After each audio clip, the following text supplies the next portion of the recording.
So what we're going to do is we're going to review Precious today. It's the new movie produced at least by Oprah and Tyler Perry, if I'm not mistaken. You're not. They really had nothing to do with it until it was time to distribute, and then they put their weight behind it, and that's a lot of weight. That's right. So what's the movie about, Ben? Precious, which is, by the way, that's not the title. The title I hate almost makes me hate the movie before I've even seen it. What do you think the title of the movie is? Really? I thought it was Precious. Wrong, idiot. Okay. The title of the movie is Precious, based on the novel Push by Sapphire. That's the title. It's not. That's the title of the movie. They considered the title Precious, and then, no. Based on clearly they wanted the novel in there to let the fans of the novel know that it's from the novel. Right. I would think fans of the novel, it being about Precious, would have known that anyway. They could have called it Push, which was the name of the book, the novel Push by Sapphire, but they didn't want to do that because there was another novel, another movie, excuse me, this last year called Push, which was horrible and no one saw. It's just, please, everybody who read the novel is going to know what it is. Just calm down. Calm down, yeah. All right. So how is that? We're going to call it Precious. Okay, thank you. So it is the story of Precious. She is a 16-year-old girl, I guess, at the time of this. Maybe 17. I think she 16, and then maybe she turned 17. But anyway, she's. I think that's right because it spans some time, and she is living in Harlem in deplorable conditions.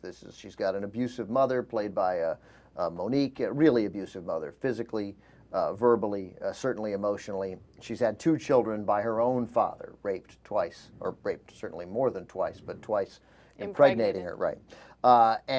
So this picks up her story. She's already had 1 kid who has Down syndrome, who they call Mongol, short for Mongoloid, and she is pregnant again when we pick this up. She has been told all her life she is stupid and worthless, so she is not excelling at school, even though you sense that she wants to learn. She just literally doesn't. She does not know how to read, can't read the blackboard. Nobody has helped her. She lives a kind of fantasy life of what it would be like to be glorious and happy and loved, and she's not happy and she is not loved. She is incredibly overweight. She is an obese child. She must weigh upwards of 300 pounds. She cooks nothing but fried food for her mother. It is a terrible existence, and it is the story of sort of her attempt with the help of a social worker and mainly a teacher at a special alternative school to sort of come out of that despair and realize her own worth and get some modicum of happiness out of her life. All right. So let's start with Anna as to what we thought of the movie. Sure. Right? Because I'm very curious as to what Anna thought of it, and then we'll work our way around. So what did you think, Anna? No, I loved it 100%. It was a really difficult movie to watch, but that's what I liked about it. I mean, it raised a lot of questions about taboo social issues. It really honed in on things that kids go through in poor neighborhoods that people don't like to talk about, that people like to avoid talking about. I mean, this girl was molested by her own father.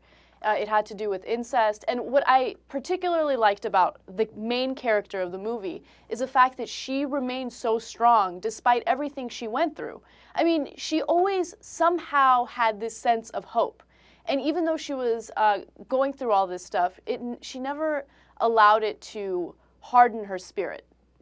So you felt a little empowered by it. I felt empowered by it. I saw her as a very strong character, and I liked the fact that it was difficult to watch because it raised real issues. What I love about this show is that I'm actually curious about everybody's opinion. Like, I can't wait for what Ben's going to say. All right, Ben, what do you think? Well, what about you? Oh, you want me to go first? Yeah. Okay, yeah. I went in there expecting a movie that I was going to like, because I like what Anna's saying. I mean, that's what I got out of the trailer, that it, and that she retains that hope, and that she's got something special inside her, no matter how it seems blurred. It's based back in 1987, etc. And overall, it gave me that, right? But I left the movie thinking, God, it's a little incomplete. Like, I was waiting for like a moment where something happens where you're like, see, she is special, right? But in the end, you're not really sure that she's special, just like better than people think she is, which is absolutely nothing, right? Yeah. But then let me finish that thought, because afterwards I thought, what was I waiting for? A Disney ending where she becomes the star of BET as she has in her mind and stuff? That in fact, it's probably a better movie that it wasn't that it was something realistic and that there's probably more power to that story. I agree with you. I'm glad you came to that realization because your first opinion was a silly one. No, but because you were, I mean, that's in a sense. I mean, you were looking for the Disney ending there, that she's remarkable and she goes on to become the Nobel Peace Prize winner in chemistry. Unbelievable, right? No, what it is, you know what? She's sweet and she's worthwhile. And she did find, they have an exercise, the students of the alternative school, where you find something you're good at. And one of them already says she's good at being a mother, these kids, 16, 17. There's some tragedy just in that answer. But it turns out, you know what? She is a good mother. She's an excellent mother. And she's a really good storyteller. She sort of knows, or she can talk, she can tell a story, she can talk about her life in ways that interest people. So she is good at things. She's not brilliant. She's not even at the end of the movie quite testing at the acceptable level, but she's moved, if the acceptable level is an 8.0, she moved from a 2.0 to a 7.8. So she's... The implication is she keeps studying, she can go to college. And she takes the Down syndrome baby and the non-Down syndrome baby, and she's clearly going to take care of those kids and love those kids, even on the limited budget that they have.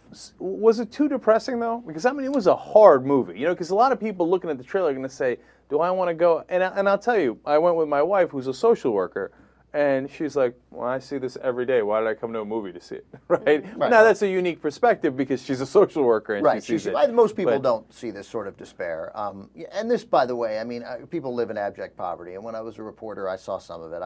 But nobody who just sits on the outside and peers in has an understanding, like I did or like anybody else, has a real understanding of it. That said, this is a particularly heinous situation. I mean, we're seeing, hard to imagine that in America there would be situations much worse than repeatedly raped by your father while your mother essentially approves of it and beats you herself, and an implication that you were made at some point to sexually pleasure your mother, I thought, implied in that. In the movie as well. Oh, really? Yeah, I missed that When part. she was, the scene where the mother is upstairs pleasing herself, and she calls Precious upstairs. Come take care of Mommy Precious. Come take care of Mommy Precious. Oh, So that's, I didn't even get that. so Jesus, that makes it even worse. That was implied. But let me also say that now, this is a movie that, you know, in the world of thumbs up and thumbs down, which is a silly way in some ways to always was. I mean, it's made for good television, but it's not. I mean, most movies fall in between, which is why they were always like thumbs partially up, thumbs partially down, you know, and all the way up, thumbs up, right? Exactly. So, so you know, this movie is really in between for me. I did not love it. I think it has become very quickly one of the most overrated movies of the year, certainly. And I understand why people like it. I do, and there's a totally I get. Sometimes when, you know, there are movies like we can have an discussion about 2012 of somebody like that, and I just be like, no, that's silly. You're wrong. There's no like in that movie. You could not hate it, but you can't like it, right? I understand why people would like Precious, and I appreciate the boldness of it. But director Lee Daniels, who directed Mariah Carey, who's in we haven't even mentioned yet, who directed her in Tennessee earlier in the year. This movie, and that was a flawed movie too, that hit the nail on the head too many times. And so does this. Like, they leave no room for subtlety. I mean, Monique's performance as the mother, and I'd be very surprised if she didn't end up with a Best Supporting Actress Oscar nomination. She's phenomenal, and so is and I don't hate to mispronounce her name, but so is Gabby Sebede, who played Precious. But this movie is the mother saying, "You're worthless and you're fat, and I hate you, and everyone hates you, and you're stupid, and you're fat, and you're worthless, and I hate you," again and again and again and again. And I was like, I got it. She's fat and worthless. Message delivered. There was very little subtlety in this movie, and I sort of craved a little bit of subtlety. They hammered it and hammered it and hammered it home and drove that nail through the wood. Let me add one quick thing to that, which is that whenever they showed the teacher, they had like a glow behind her, a light behind her. I mean, she was already pretty. She's the good person in the movie. She's very pretty, very, very pretty. Blue Rain. Blue Rain is her name, and then she has this glow around her. Paula Patton is the actress. Right, and I was thought like, okay, I got it. She's kind of like the holy figure, the good guy, etc. But enough with the lighting. Okay, so I mean that adds to Ben's point of a little over the top. I would have liked a little bit more nuance from the mom, but I see exactly what both of you are saying. In the end, you know, would I go see it? I think yeah, it's an interesting movie, and it's a hell of a lot. You already did see Yeah. it. Okay, I'm saying for you guys. Oh, right. And a hell of a lot more interesting than 90% of the movies out there. So yeah, but if you say, hey, you know what, it's a Friday night, I'm in the mood for something light, this ain't it. Okay. My final thought on it is, they all got to get nominations. I thought the mom was out of control good as an Monique actor. was unbelievable. Unbelievable. But let me tell you real quick why Monique was so much better than everyone else. And everyone else was good, no question. But where this movie hits you over the head again and again, at the end, Monique, the mother, is a horrible person. She's been a horrible, horrible person. She did unspeakable things, approved of the abuse, engaged in abuse, emotionally and physically terrorizing this child. And at the end, when she tells her story, and she's crying in front of Mariah Carey, if you don't feel for her at that moment, then there's something wrong with you. And I think that being able to take that character and make you, for even a brief moment, sympathize with her and want to help her is a sign of deft writing and a really solid performance delivered by Monique. You know, it's really, really interesting that you say that, because when I was watching the scene that you're talking about, I was wondering, are people in this, audience feeling sorry for her at this very moment? Because I could see people doing that, but I continued to hate her. In fact, that performance made me hate her even more. Well, and by the time it was over, I almost hated Monique as a person. That's how believable. That's how believable she was. She was, by the way, you know who she looked like? She looked like a female Ice Cube in the picture. And I love Ice Cube, but she looked tough and vicious and like... I didn't feel sorry for her. I felt for her. Like I felt some empathy for her. I'm like, you know what? Your life sucked too. And then you transferred that to your daughter. And I agree with you. You don't let her off the hook. Right. There's no like, okay, forget about it. None of that. But you still have a moment where you feel some empathy for her. Right. And then the reason I thought that the main actress did so well is because you see when in her alternate life, the one that she fantasized about, she's totally different. I know. Yeah. Right. And that strikes you as, wow, she's doing a great job in terms of acting in those two different roles. And then finally, Mariah Carey's not going to get a nomination or anything.